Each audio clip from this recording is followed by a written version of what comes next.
Painted, painless learning. ચલો દીકરાઓ lecture ની અંદર આવી જાઓ. ડન છે જય દ્વારકાધીશ ભાઈ, જય દ્વારકાધીશ, જય હિન્દ જય હિન્દ જય હિન્દ. ચાલો દીકરાઓ લેક્ચર ની શરૂઆત કરી દઈએ. એકાદા બે ટોપિક ભણી લઈએ સરસ મજાના, બરોબર છે. એકાદા બે ટોપિક ભણી લઈએ. જય સ્વામિનારાયણ, જય ભીમ. હાલો હવે ભણવામાં ધ્યાન આપીએ ભાઈ, હવે ભણવામાં ધ્યાન આપીએ. જો ભાઈ આ ચેપ્ટર માંથી અગત્યના પ્રશ્નો કેટલા તમને તમારો મિત્ર કે બેનપણી કોઈ કહે કે ભાઈ અગત્યના પ્રશ્નો મને આ ચેપ્ટર માંથી કહે, તો તમારે સીધું કહી દેવાનું કે વહીવટના આધારે જંગલોનો પ્રકાર. આ એક પ્રશ્ન આઈએમપી. એના પછીનો બીજો પ્રશ્ન સાહેબ આઈએમપી કયો તો કે ભાઈ માલિકીના આધારે જંગલોના પ્રકાર. આ વેરી મોસ્ટ આઈએમપી, આ પરીક્ષામાં પૂછાય. એના પછીનો ત્રીજો પ્રશ્ન કયો તો ભાઈ નિર્વનીકરણની અસરો. આ મોસ્ટ આઈએમપી પ્રશ્ન છે, પરીક્ષામાં પૂછાય છે, નિર્વનીકરણની અસરો. એના પછીનો જે પ્રશ્ન છે નિર્વનીકરણ, જો આખું મેં આવી રીતે સમજાવી દીધું હતું, બરોબર છે. એ કઈ હું અત્યારે ચર્ચા કરવાનો નથી, એની હું કાંઈ ચર્ચા કરવાનો નથી. તમને ખબર છે કે સાહેબ નહીં કરે ચર્ચા. આગળ લુપ્ત થતા આ ભાઈ ભણાવ્યું હતું, આ જો આ કાલ મેં ભણાવી દીધું હતું, આ વસ્તુ ભણાવી દીધી હતી, આ વસ્તુ ભણાવી દીધી હતી. અહીંથી ભણવાનું છે. લુપ્ત થતું વન્યજીવન આ પરીક્ષા માટે મોસ્ટ આઈએમપી છે. આ પરીક્ષા માટે કેવું છે? Most IMP. એલા આવું કેમ થાય છે? હા, પરીક્ષા માટેનો મોસ્ટ આઈએમપી પોઈન્ટ છે કયો? કઈ ગયો? આ છે લુપ્ત થતું વન્ય જીવન.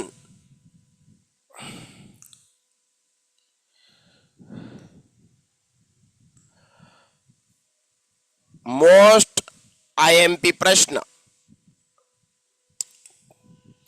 હાલો બધાનું ધ્યાન અહીં આવે, કોમેન્ટ કોઈ નહીં કરે, ખાલી ને ખાલી હું બોલું ને તમારે સાંભળવાનું. શું કરવાનું?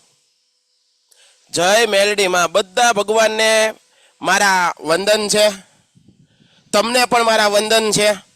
હવે ભણવામાં ધ્યાન આપીએ બેટા, બરોબર? કારણ કે ભગવાન એની હારે જ હોય કે જે મહેનત કરવામાં ચૂકતો નથી, બરોબર છે. હાલો આગળ.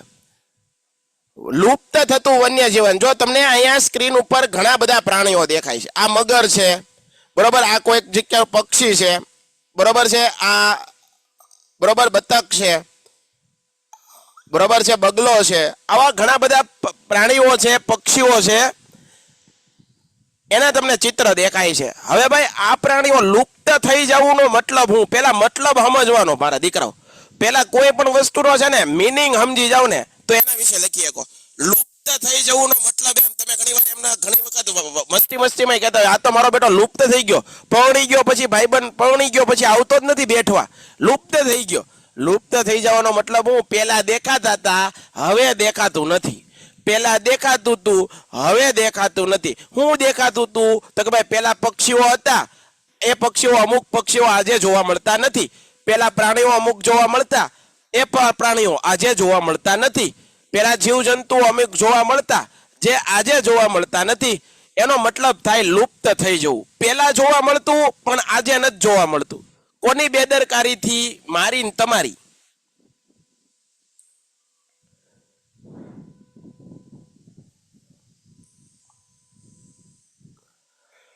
સર ચેટને ડિસેબલ કરો ને. નહીં કરું ભાઈ, ચેટ મારે બધાની જોવી છે, કોણ કેટલામાં છે. હું બધું અહીંયા ધ્યાન જ આપું છું ભાઈ, બરોબર છે. હું એ લોકોને બ્લોક કરી દેવાની મેં વાતય કરેલી છે. જે લોકો ખોટી કોમેન્ટ કરે છે એને આપણે ઓલાદ કરી દેવાના છે, બરોબર છે. તમને એમ છે કે સાહેબ બહુ અમને ઇગ્નોર કરે છે, પણ હું ઇગ્નોર નથી કરતો. અમુકના નામ મને મોઢે થઈ ગયા છે કે જે હું ભણાવવાની શરૂ કરું અને એના ખોટી કોમેન્ટ શરૂ કરે છે, બરોબર છે. એટલે મને બધી યાદ છે, તમે ભણવામાં ધ્યાન આપો. લુપ્ત થઈ જવું એનો મતલબ શું થાય? પેલા જોવા મળતા અત્યારે જોવા મળતું નથી. વનસ્પતિ, પ્રાણીઓ, બરોબર છે. પહેલાના સમયમાં છે ને ચકલીઓ બહુ જોવા મળતી, આજે ચકલી જોવા મળે છે પણ આટલી બધી દેખાતી નથી. પેલા કાગડા બહુ જોવા મળતા, આજે કાગડા દેખાય છે પણ આટલા બધા દેખાતા નથી, બરોબર છે. પેલા ગીધ બહુ જોવા મળતા, આજે ગીધ બહુ જોવા મળતા નથી. બાજ બહુ જોવા મળતા, આજે બાજ બહુ જોવા મળતા નથી, બરોબર છે. એટલે આયા ધ્યાન આપો. જે પ્રાણી જાતિના છેલ્લા સજીવોના મૃત્યુ વિશે લેશ માત્ર શંકા હોય, એટલે કે એ પ્રાણી મૃત્યુ થયું પછી ફરીવાર થયું નથી. જોવા મળતું નથી તો એને લુપ્ત થતું વન્યજીવ કહેવાય. આજે અસંખ્ય વન્યજીવો વિનાશના આરે છે. બરોબર જોજો, વિનાશના આરે હોવુંનો મતલબ શું છે? આ વિનાશના આરે હોવુંનો મતલબ શું? મતલબ એટલો બેટા કે આજે એ સંકટમાં છે. જો એની કાળજી નહીં લઈએ, જો એની દેખરેખ નહીં લઈએ, જો એને ધ્યાન નહીં રાખીએ તો એ પ્રાણીઓ ભવિષ્યની અંદર એ જોવા મળશે, ભવિષ્યમાં જોવા મળશે નહીં. અને નહીં જોવા મળે તો આપણી આવનારી પેઢી છે એ પ્રાણીઓને ખાલી ને ખાલી ફોટામાં દેખાડવા પડશે કે બેટા જો આને ગીધ કહેવાય, જો બેટા આને ચકલી કહેવાય, આને કાગડો કહેવાય. સમજાય છે? તો એને જાળવણી કરવાની જવાબદારી કોની? મારી ને તમારી.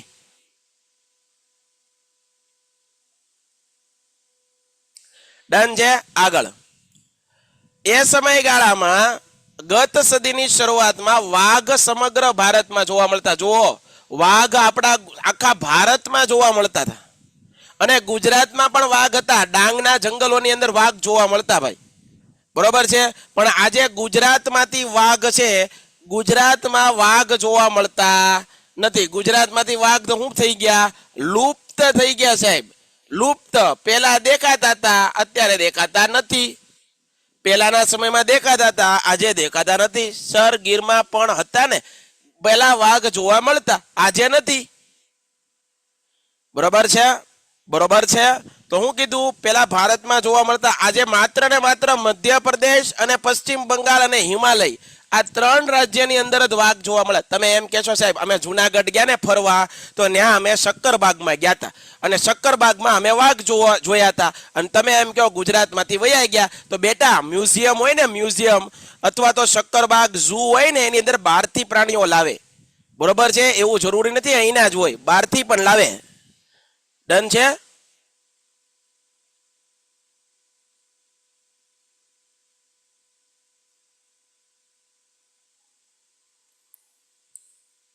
આગળ જઈએ, આગળ જુઓ.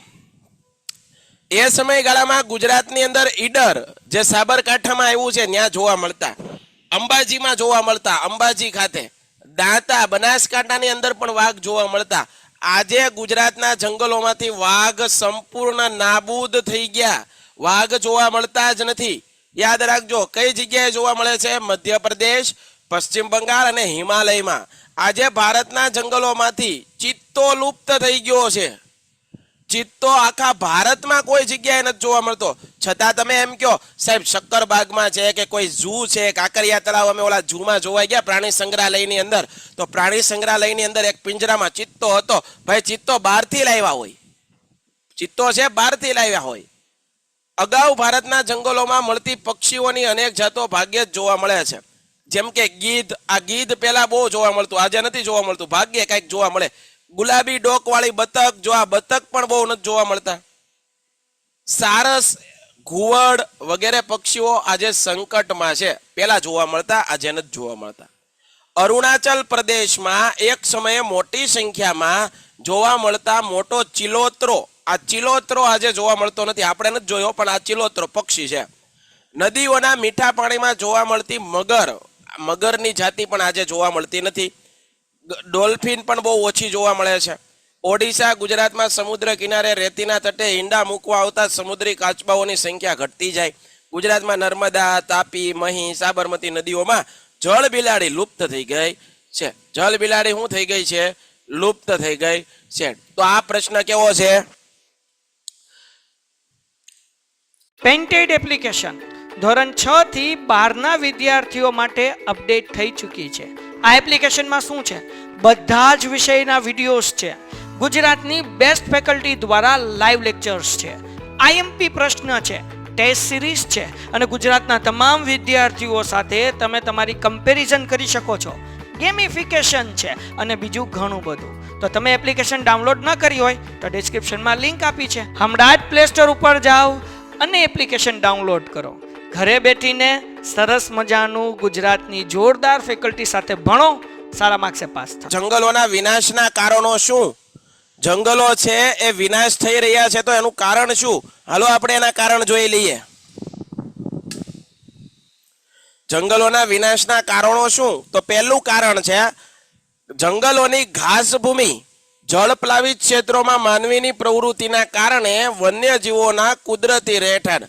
તો કે ભાઈ જંગલો આજે કપાય છે, જંગલોનું આજે નિકંદન થાય છે, જંગલોનો આજે વિનાશ થાય છે, તો કોના કારણે? માનવીય પ્રવૃત્તિના કારણે.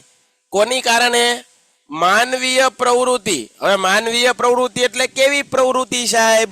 તો કે ભાઈ રસ્તા બનાવવા એ માનવીય પ્રવૃત્તિ છે. શાળા કોલેજ યુનિવર્સિટી દવાખાના બનાવવા માનવીય પ્રવૃત્તિ છે. રોડ રસ્તા પુલ બનાવવા ટ્રેનના પાટા પાથરવા આ બધી માનવીય પ્રવૃત્તિ છે. અને આના કારણે જંગલો છે એનો વિનાશ થાય છે. આના કારણે જંગલોનો વિનાશ થાય છે. તો આ દીકરાઓ તમને યાદ રહી ગયું. એના પછીનો પોઈન્ટ, પહેલો પોઈન્ટ યાદ રહી ગયો.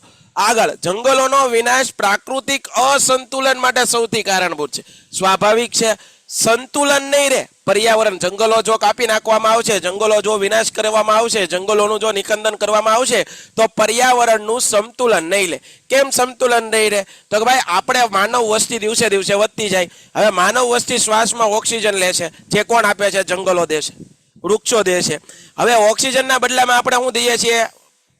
આ પર્યાવરણને કાર્બન ડાયોક્સાઇડ. પણ એ કાર્બન ડાયોક્સાઇડ કોણ ફિલ્ટર કરીને આપણને પાછો ઓક્સિજન દે છે? તો કે ભાઈ વનસ્પતિ, જંગલો. હવે જંગલોને કાપી નાખશું તો કાર્બન ડાયોક્સાઇડ વાતાવરણમાં ઘૂમરા ખાશે, બરોબર ને? વાતાવરણમાં જ રહેશે. વાતાવરણમાં રહેશે તો તાપમાન કેવું થાય? વધશે. તાપમાન વધશે, પરિણામે જંગલો નહીં હોય તો વરસાદ પણ નહીં આવે. આપણને બીજી બધી જંગલમાંથી જે વસ્તુઓ મળે એ પણ નહીં મળે. તો જંગલોના કારણે તો આપણને કેટલા બધા નુકસાન થાય. તો પહેલો પોઈન્ટ લખ્યો, માનવીય પ્રવૃત્તિના કારણે જંગલોનું નાશ થાય છે. પછી એમાં માનવીય પ્રવૃત્તિ લખવાની. બીજું એ લખવાનું કે પર્યાવરણનું સંતુલન ખોરવાઈ જશે. પર્યાવરણનું શું ખોરવાઈ જશે? સંતુલન. ત્યારબાદ જંગલોનો નાશ શું કરવા થાય છે? તો ભાઈ શિકારી પ્રવૃત્તિ પહેલા બહુ થતી. પ્રાણીઓના ચામડા લેવા, હાડકા, શિંગડા, નખ આ બધું મેળવવા માટે શિકાર કરવામાં આવતા. પણ આજે એટલો બધા શિકાર નથી થતા, કારણ કે કાયદા કાનૂન કેવા કરી નાખવામાં આવ્યા છે? કડક કાયદા કાનૂન કર્યા છે. કડક કાયદા કાનૂન. કેવા? કડક કાયદા કાનૂન કરવામાં આવેલા છે. હાલો આગળ. પ્રાણીજ ઔષધિ કે સુગંધી દ્રવ્યો મેળવવા માટે કરવામાં આવતા શિકારથી ઘણા વન્યજીવો છે, પ્રાણીઓ લુપ્ત થાય છે.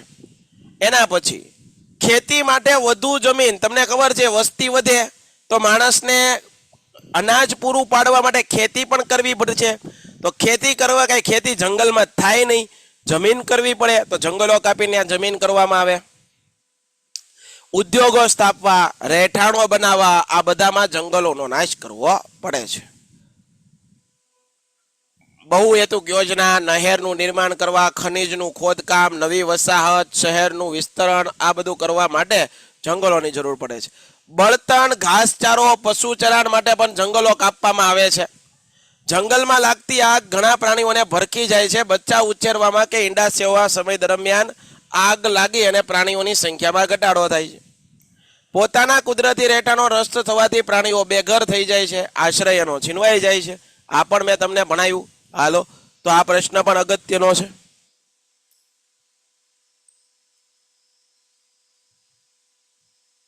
હા ભાઈ, નેચર બચાવવું એ આપણી ફરજ છે. જંગલોને બચાવવાની જવાબદારી પણ છે જ ને, આપણી જ છે. તમારી એકની નથી, અમારી પણ છે, આપણી બધાયની છે. બરોબર છે? પર્યાવરણને નુકસાન કરવું જ ન જોઈએ, કારણ કે પર્યાવરણ ઉપર તો આપણે નિર્ભર છીએ ભાઈ. વનસ્પતિ ઉપર આપણું જીવન નિર્ભર છે. તમે વિજ્ઞાનમાં જોયું હોય છે કે ભાઈ વનસ્પતિ છે સ્વયંપોષી છે, સ્વાવલંબી પોષણ ધરાવે. એકમાત્ર વનસ્પતિ જ એવું છે કે પોતાનો ખોરાક જાતે તૈયાર કરે. બાકી આપણે તો બધા એના ઉપર આધારિત છીએ, એના ઉપર નભીએ છીએ. હે ને? ખબર પડી તમને? સહી બાત હે, સહી બાત હે. ઓહો,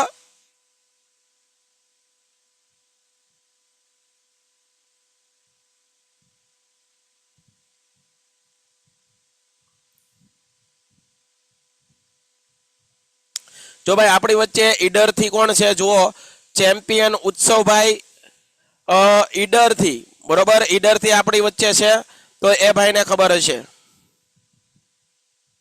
nature is life, nature is all about you. હા ભાઈ, પ્રકૃતિ આપણું જીવન છે. પ્રકૃતિ આપણું જીવન છે. સર મ્યુઝિક પાર્ટી શું કે છે? મ્યુઝિક પાર્ટીનો આવો રૂલ છે કે કોઈ જગ્યા પર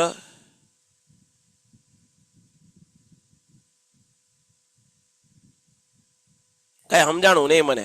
હાલો આગળ વધીએ. એના પછીનો નેક્સ્ટ ક્વેશ્ચન જોઈ લઈએ.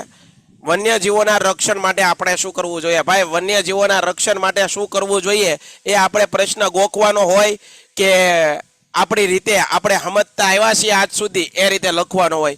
કેટલા મને કહેશો? વન્યજીવો છે, વન્યજીવોનું રક્ષણ માટે આપણે શું કરવું જોઈએ ગોખવાનો હોય? આવી રીતે લીટીએ લીટી જવાબ લખવો પડે કે આપણી રીતે પણ લખી શકીએ? હા, આપણી રીતે લખવું જોઈએ. કારણ કે આ તો આપણે પર્યાવરણ વિશે પહેલેથી ભણીએ છીએ.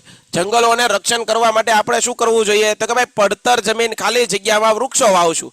બીજું કામ હું કરશું? ખાસ તો અમે શાળામાં જે નાના બાળકો છે એને પહેલેથી જ જાગૃત કરશું. એને વૃક્ષોનું મહત્વ સમજાવશું, એને જંગલનું મહત્વ સમજાવશું, એને આપણા પર્યાવરણની અંદર જંગલોનું શું જીવનમાં મહત્વ છે એ બધું કહેશું ને ભાઈ, તો કોઈ જંગલ કાપશે નહીં. આગળ જુઓ. તો કે ભાઈ, પ્રાણીઓના રક્ષણ, કુદરતી રક્ષણ આપતા જંગલોનો વિનાશ થતો અટકાવી પ્રાણીઓને નિરાશ્રિત થતા બચાવવા.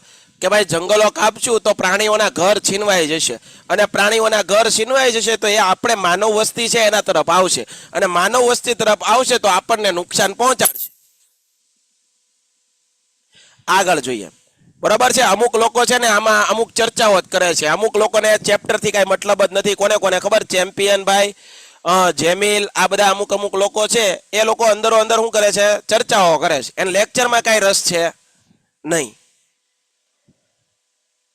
મને એ જ નથી સમજાતું આપણે લેક્ચર ભણવા માટે આવીએ છીએ કે વાતો કરવા માટે આવીએ છીએ?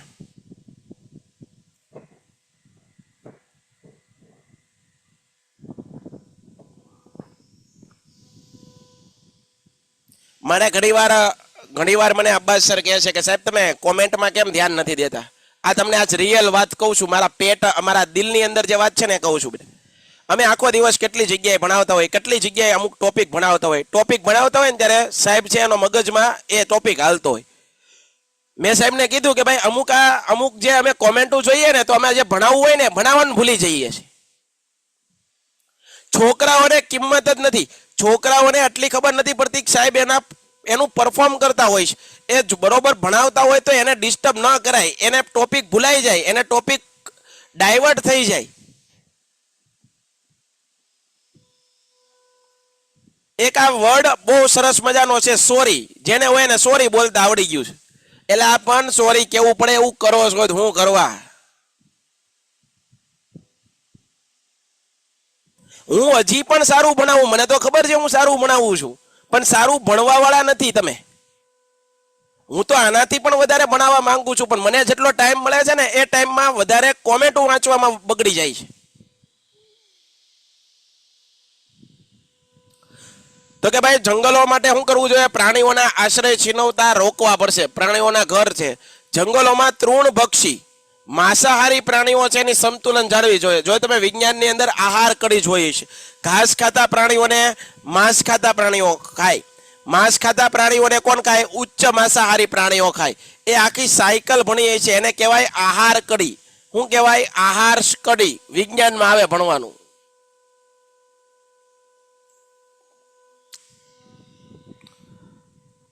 વન્યજીવો પર થતા અત્યાચાર, તેનો શિકાર કરવો અટકાવવો જોઈએ. તે માટે કાયદા વધુ કડક બનાવવા, તેનો ચુસ્ત અમલ કરવો.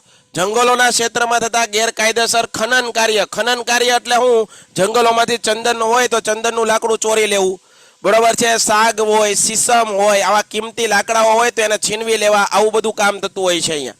વન્યજીવોના પ્રજનન કાળમાં તેને ખલેલ ન પડે તેવી વ્યવસ્થા ગોઠવવી. જંગલોના ક્ષેત્રમાં થતી માછીમારી, વન્ય પેદાશ એકત્રીકરણ, પ્રવાસનથી વન્યજીવોને પ્રતિકૂળ અસર નિવારવા યોગ્ય પગલાં ભરવા. વન્યજીવોના સંરક્ષણ માટે સમાજમાં જનજાગૃતિ, સમાજને જાગૃત કરવા પડશે, સમાજને સમજાવવા પડશે કે ભાઈ પર્યાવરણનું મહત્વ તમે સમજી જાઓ. નકર આગળના દિવસોમાં આપણે બહુ વેઠવું પડશે. વન્યજીવોના સંરક્ષણ માટે કામ કરતું તંત્ર શિથિલ બન્યું હોય, સામાજિક સંસ્થાઓ તેના પર દબાણ લાવી સક્રિય બનાવવું, બીમાર વન્યજીવોના સમયસર તબીબ સારવાર આપવાની વ્યવસ્થા કરવી, વન્યજીવોને પાણી ખોરાક પૂરતા પ્રમાણમાં મળે, આવો બધો આપણે બંદોબસ્ત કરવું છે.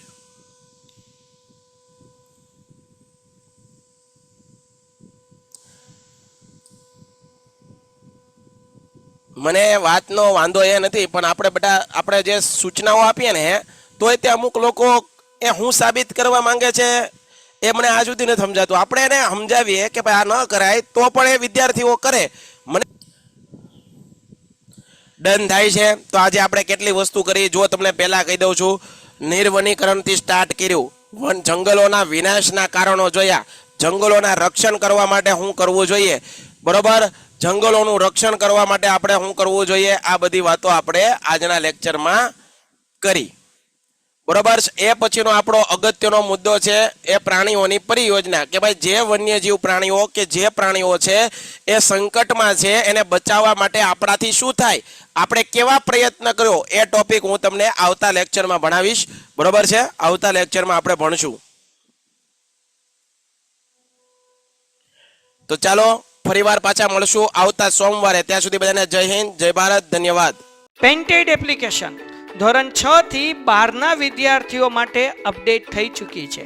આ એપ્લિકેશનમાં શું છે, બધા જ વિષયના વિડીયોઝ છે, ગુજરાતની બેસ્ટ ફેકલ્ટી દ્વારા લાઈવ લેક્ચર્સ છે, આઈએમપી પ્રશ્ન છે, ટેસ્ટ સિરીઝ છે અને ગુજરાતના તમામ વિદ્યાર્થીઓ સાથે તમે તમારી કમ્પેરિઝન કરી શકો છો, ગેમિફિકેશન છે અને બીજું ઘણું બધું. તો તમે એપ્લિકેશન ડાઉનલોડ ન કરી હોય તો ડિસ્ક્રિપ્શનમાં લિંક આપી છે, હમણાં જ પ્લે સ્ટોર ઉપર જાઓ અને એપ્લિકેશન ડાઉનલોડ કરો. ઘરે બેઠીને સરસ મજાનું ગુજરાતની જોરદાર ફેકલ્ટી સાથે ભણો, સારા માર્ક્સે પાસ થાઓ.